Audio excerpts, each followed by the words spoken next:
Public accounts committee کا اجلاس اب سر پر آ چکا ہے اور یقینی طور پر اس میں پبلک اکاؤنٹس کمیٹی کے چیئرمین اور ان کی سب کمیٹی جو ہے سماعت کرے گی۔ سماعت کیا کرے گی؟ ان سب سے تفصیلات لے گی اور جو پیرا ہے اس کے اوپر بات کی جائے گی، یعنی آڈیٹر جنرل کی رپورٹ کے حوالے سے، جو کہ یقینی طور پر اب طلب کر لی گئی ہے۔ اس کے لیے باقاعدہ جو بتایا گیا ہے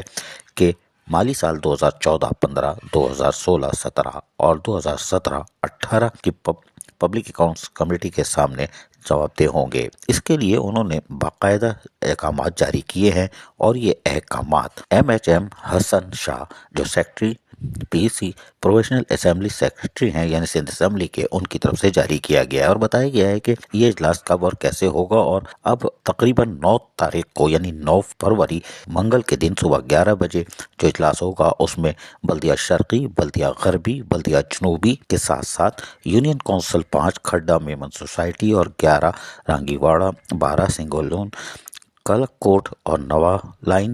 ڈسٹرکٹ کھوٹ کی اور ڈسٹرکٹ کی شامل ہے۔ لیکن اس کے ساتھ ساتھ ہم آپ کو بتائیں کہ 15 تاریخ کو یعنی 15 فروری بدھ کو جو ہے پھر ایک اجلاس ہوگا اور اس کے بعد جو 16 فروری 2023 کو جمعرات کو 11 بجے اجلاس ہوگا، اس میں بلدیہ ملیر، بلدیہ وسطی، بلدیہ کورنگی اور پھر 4-5 یونین کونسل شامل ہیں۔ اس کے لیے تمام تر تفصیلات طلب کی جائے گی اور اس میں یقینی طور پر اس سے پہلے گورنمنٹ بھی چاہ رہی ہے کہ تمام تیاری مکمل کر لیں، یعنی DMCs اور یونین کونسل کی سطح پر۔ اس حوالے سے باقاعدہ ریجنل ڈائریکٹر ذاکر حسین ریدان نے بھی ایک آرڈر جاری کر دیا ہے اور اس میں بتایا گیا ہے، یعنی کہ انہوں نے تمام DMCs کو اور سیکرٹریز یونین کونسل ہے ان کو آگاہ کر دیا ہے کہ 9 سے 16 فروری تک جو جاری ہے پبلک اکاؤنٹس کمیٹی کی، اس کے حوالے سے تمام تر تیاریاں مکمل کر لیں اور کیا کیا چیز چاہیے اس حوالے سے بھی تفصیلات فراہم کر دی ہیں۔ یقینی طور پر پبلک اکاؤنٹس کمیٹی جو پیرا ہے، آڈٹ پیرا، اس کے حوالے سے یعنی 2014، 15، 16، 17 اور 17، 18 کے حوالے سے بتائے گی اور اس میں یقینی طور پر اہم انکشافات سامنے آ سکتے ہیں اور ہمیں تو اس کے بعد والے دور کی تلاش ہے۔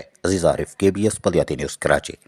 ایسی ہی خوبصورت ویڈیوز فیوچر میں حاصل کرنے کے لیے ریڈ بٹن پر کلک کر کے اور بیل آئیکن کو پریس کر کے ہم سب کے سبسکرائبر بننا مت بھولیے۔